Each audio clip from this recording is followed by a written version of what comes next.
Hello everyone. आज हम discuss करेंगे अबो प्रिंसिपल के बारे में। तो अबो प्रिंसिपल क्या है, इसमें क्या बताया गया है कि इलेक्ट्रॉन्स को फिल करने का एक तरीका होता है। क्या होता है? इलेक्ट्रॉन्स को फिल करने का एक तरीका होता है। कैसे उसको फिलअप किया जाता है कि जिसकी जिसकी एनर्जी कम होगी, उसमें सबसे पहले इलेक्ट्रॉन्स फिल किए जाते हैं। कहाँ पे फिल किए जाते हैं? लोअर एनर्जी ऑर्बिटल्स में। इसके लिए n+1 रूल फॉलो कर सकते हैं। अब n+1 रूल क्या है? अब अगर n+1 की वैल्यू लोअर होगी, ठीक है, अगर n+1 की ही वैल्यू अगर लोअर है तो उसमें सबसे पहले इलेक्ट्रॉन फिल किए जाएंगे। मान लो अगर आपकी n+1 की वैल्यू सेम ही आ जाए तो सेम, इस केस में आप मतलब क्या कर रहे हैं? एन से कंपैरिजन कर सकते हो। एन से कंपैरिजन का मतलब, ठीक है, मान लो कि आपके पास 3s है, एग्जाम्पल ले रहे हैं 3s वाला, ठीक है। तो n क्या है यहाँ पे? n है 3, ठीक है, n क्या है? 3 है। और l की वैल्यू कितनी है? 0। 0 कैसी आई? s सब सेल यहाँ पे शो किया गया आपको, तो यहाँ पे 0। तो अब क्या करना है? इनको प्लस अप करना है। n प्लस एल को क्या करना है? प्लस करना है। तो कितनी वैल्यू आ रही है आपकी? आपकी वैल्यू आ जाएगी 3 + 0, कितना आया? 3। नेक्स्ट पे आप ले लो 2p। यहाँ पे इसमें n की वैल्यू कितनी है? 2। और l की p दे रखे, तो l p के लिए कितनी होती है? 1। Okay, 2 + 1 it means 3। यहाँ क्या आ रहा है? दोनों में सेम वैल्यूज आई, तो इसके लिए हम क्या देखेंगे? n की वैल्यू। जैसे यहाँ पे 2p और 3s का कंपैरिजन करवा रहे थे, तो 2p की एनर्जी कम है। 2p की एनर्जी जो है वो कम है एज कंपैरिजन 3s से, ठीक है। तो ये था अबो प्रिंसिपल। अब अबो प्रिंसिपल ने क्या किया था? इसके अलावा भी उसने एक खुद का अबो रूल भी दिया था। अब अबो रूल में क्या है? इसमें उसने क्या दिया था कि ऑर्डर ऑफ इलेक्ट्रॉनिक कन्फिग्रेशंस। इसमें सबसे पहले क्या बोला गया था कि अब एस जो है, एस सब सेल में कितने इलेक्ट्रॉन्स होते हैं? एस में होते हैं 2 इलेक्ट्रॉन्स, ठीक है। इसी तरह पी में, डी में कितने? 6 इलेक्ट्रॉन्स, और डी में 10 इलेक्ट्रॉन्स, एंड एफ में 14, ठीक है। अब इसी के अकॉर्डिंग हमारी इलेक्ट्रॉनिक कन्फिग्रेशन चलती है। अब ये इलेक्ट्रॉनिक कन्फिग्रेशन किस तरीके से चलेगी? जैसे हमारा आता है सबसे पहले 1s, ये वाली रोज आई, ये वाली फर्स्ट, सेकंड, थर्ड, फोर्थ, ठीक है। 1 2 3 4 5 7 तक है, और एस ही वैल्यू यहाँ पे दे रखी है। और सेकंड लाइंस में हमारा क्या है? पी वाले सबसे 2 3 4 5 6 7। अब नेक्स्ट में 3d 4d 5d 6d, और नेक्स्ट पे 4f ऑफ एंड 5f, ठीक है। इतना हुआ। अब इसमें क्या है? इसमें क्या होता है? सबसे पहले हमारा आता है 1s, ये जैसे जैसे एरो लगे हैं ये, उसके बाद आएगा 2s, फिर इस तरीके से चलेगा, फिर जाएगा यहाँ से 2p से, ठीक है। उसके बाद जाएगा 2p 3s, ठीक है। उसके बाद 3p 4s, और उसके बाद 4s के बाद क्या आएगा आपका? 3d 4p and then 5s। अब 5s इसके बाद क्या आ रहा है? दोबारा से यहाँ पे अपर में जाना है। 4d 5p 6s, 6s के बाद 6s के बाद जा रहा है आपका 4f पे, 4f, 5d, 6p, 7s, then 5f, 6d and 7p। ठीक है, इस तरीके से आ रही है ये वैल्यूज़। तभी ये वाला रूल ये चलता है। उसने ये खुद से, अब वो प्रिंसिपल ने क्या किया था कि इसके जो प्रिंसिपल था उसका, इसके अलावा भी उसने खुद का एक अब वो रूल भी दिया था, ये वो रूल। ठीक है, तो इसको रट्टा मारने की कोई ज़रूरत नहीं है। Order of configuration, electronic configurations कैसे लिखते हैं, ये बिल्कुल बहुत इजी है। इस वे से आप बिल्कुल अच्छे से इसको लिख सकते हैं। ठीक है, अब नेक्स्ट है हमारा, नेक्स्ट है पॉलीज एक्सक्लूजन प्रिंसिपल। अब पॉलीज एक्सक्लूजन प्रिंसिपल, ठीक है, इसमें क्या दे रखे हैं पॉलीज एक्सक्लूजन प्रिंसिपल में कि किसी भी एटम्स के 2 इलेक्ट्रॉन्स, किसी भी एटम के जो 2 इलेक्ट्रॉन्स है उसके 4 क्वांटम नंबर जो हैं वो सेम नहीं हो सकते। No two electrons in atom can have the set of all the 4 quantum numbers. 4 quantum numbers सारे मतलब सेम नहीं हो सकते। ठीक है, सेम मतलब जैसे फॉर एग्जांपल हमारे पास n की वैल्यू 2, l की वैल्यू कितनी है 1, ये भी सेम हो सकती है। यहाँ पे दोनों का कंपैरिजन देखना है फर्स्ट और सेकंड में। n की वैल्यू 2, l की वैल्यू 1, दोनों में सेम है। ml की वैल्यू ये भी सेम है, बट यहाँ पे क्या दे रखे है स्पिन, स्पिन क्वांटम नंबर जो है आपका वो डिफरेंट है। स्पिन क्वांटम नंबर जो है डिफरेंट है, एक में क्या आ रहा है, एक क्लॉकवाइज जा रहा है तो दूसरा एंटी क्लॉकवाइज। तो कभी भी मतलब 4 के 4 क्वांटम नंबर जो हैं वो सेम नहीं आ सकते, उनकी वैल्यूज जो है वो सेम नहीं आ सकती। ठीक है, और एक और बात कि N orbital can have the maximum 2 electrons having the opposite spin.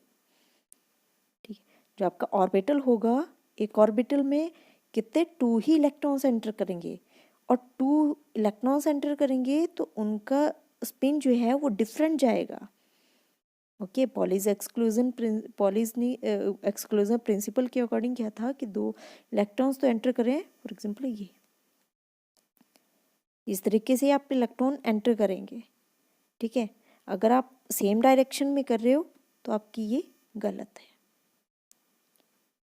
N orbital can have maximum 2 electrons having opposite spin. ठीक है, अब इसी पे हमारा नेक्स्ट आता है आगे हर्ट्ज रूल। अब हर्ट्ज रूल में क्या है कि इलेक्ट्रॉन्स, हर्ट्ज रूल में क्या है कि electrons do not start to pair up in a subcell until all the orbital are filled at least once. हंस ने क्या बोला था कि इलेक्ट्रॉन्स बनने का एक तरीका होता है। अगर बात करते हैं पी सबसेल की अगर बात कर रहे हैं तो उसमें इलेक्ट्रॉन्स के लिए इक्वल डिस्ट्रीब्यूशन करेंगे। पी सबसेल में मतलब जैसे कितने इलेक्ट्रॉन्स एंटर होंगे, मैक्सिमम कितने इलेक्ट्रॉन्स एंटर कर सकते हैं 6 इलेक्ट्रॉन्स। अगर इस चीज़ की अगर हम यहाँ पे हर्ट्ज रूल में क्या है कि अगर पी की बात करें, पी सबसेल्स की बात करें तो इसमें क्या बोलता है। ठीक है, पहले तो आप एक एक, अगर मान लो आपके पास कितने, अगर आपके पास P4 है, ठीक है, अगर आपके पास P जो है वो 4 है तो कैसे आप इसकी वैल्यू फिलअप करेंगे, पहले 1 इलेक्ट्रॉन जो है वो तीनों में एंटर होगा 1 2 3। ठीक है, 3 एंटर हो गए, उसके बाद नेक्स्ट जो 4th जो है वो फर्स्ट पे जाएगा। ठीक है, फिर अगर आगे आपके पास कोई इलेक्ट्रॉन्स है फिर ये इसमें जाएगा, फिर लास्ट वाले में। ओके, अगर आपका इसमें ये भी बात की जाती है स्टेबिलिटीज की। ठीक है, स्टेबिलिटी में क्या है, stability of half filled and fully filled orbitals, stability of half filled and fully filled orbitals. अब यहाँ पे कर रहे हैं बात डी सब सेल की। डी सब सेल में कितने इलेक्ट्रॉन्स एंटर होते हैं, मैक्सिमम 10 इलेक्ट्रॉन्स। अगर यहाँ पे स्टेबिलिटी, अगर आपका कोई हाफ सब सेल हाफ फिल्ड है तब भी वो स्टेबल है, अगर फुली फिल्ड है तब भी वो स्टेबल है। या तो बिल्कुल हाफ अनपेयर्ड इलेक्ट्रॉन्स हाफ होना चाहिए या फुली। में बोलने का मतलब कि जैसे फॉर एग्जांपल D5 की बात कर रहे हैं तो यहाँ पे 1 इलेक्ट्रॉन जो है वो हर सेल में एंटर है, ठीक है, ये क्या है अनपेयर्ड। और यहाँ पे क्या पूरे इलेक्ट्रॉन्स जो हैं ये पूरे सब सेल में एंटर हैं, 10 इलेक्ट्रॉन्स। और पेयरिंग हो रही है, और पेयरिंग भी तभी होगी जब उसका एक एक इलेक्ट्रॉन जब एंटर होने के बाद फिर पेयरिंग होना स्टार्ट होती है, ठीक है। और जब भी इलेक्ट्रॉनिक कॉन्फ़िगरेशन लिखनी होती है तो क्या होता है उसमें कि अब वो रूल जो है यहाँ पे हम अप्लाई करते हैं। अब वो जो प्रिंसिपल था हमारा उसमें हम रूल्स वगैरह दिए थे, ऑर्डर ऑफ इलेक्ट्रॉनिक कॉन्फ़िगरेशंस में बताया अभी, ठीक है। इसके लिए एग्जांपल लेते हैं हम जिंक का। जिंक में क्या है कि electronic configuration 1s2 2s2 2p6 3s2 3p6 4s2 3d10, ठीक है। जो अब्बू ने खुद से एक रूल दिया था उसके अकॉर्डिंग लिखनी होती है ये, ओके। क्रिप्टॉन की सेम इसी तरह। और इसके इलेक्ट्रॉन्स पे ध्यान रखना है कि एस जो सब सेल है आपका, ठीक है, उसमें 2 इलेक्ट्रॉन्स एंटर होते हैं, पी में मैक्सिमम 6। और अगर आपका डी सब सेल की बात आती है तो उसमें 10, और अगर एफ की बात आती है तो उसमें 14 इलेक्ट्रॉन्स एंटर हो सकते हैं। और हमारे पास एक एक्सेप्शनल केस है chromium and copper.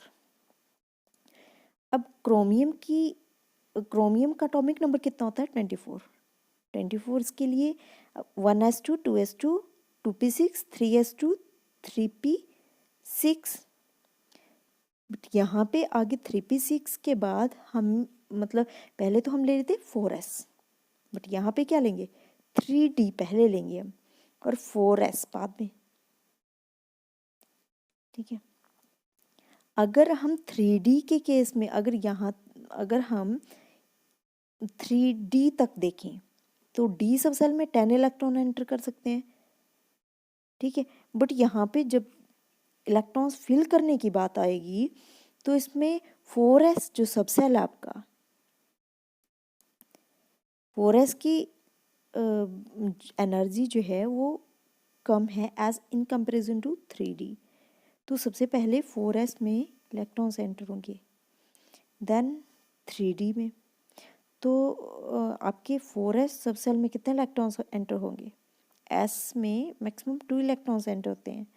Then the 3d कितना बचा, फिर इसको काउंट करके कि 24 भी आना चाहिए। एटॉमिक नंबर कितना है क्रोमियम के 24, तो 24 हमारे पास आंसर आना चाहिए, ठीक है।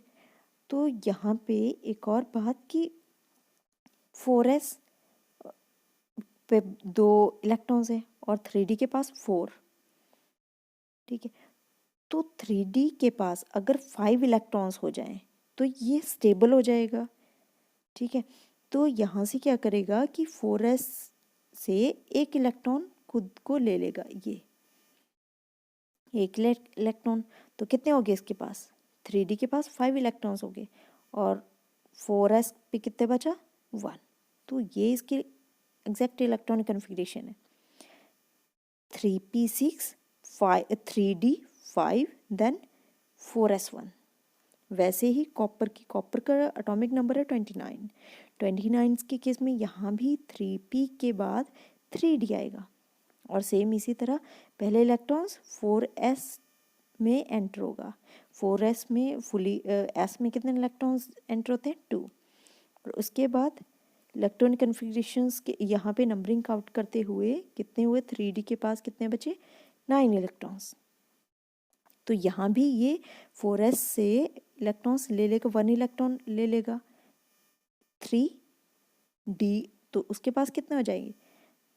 उसके पास बन जाएंगी 3d, ये 3d 10 हो जाएगा और 4s 1।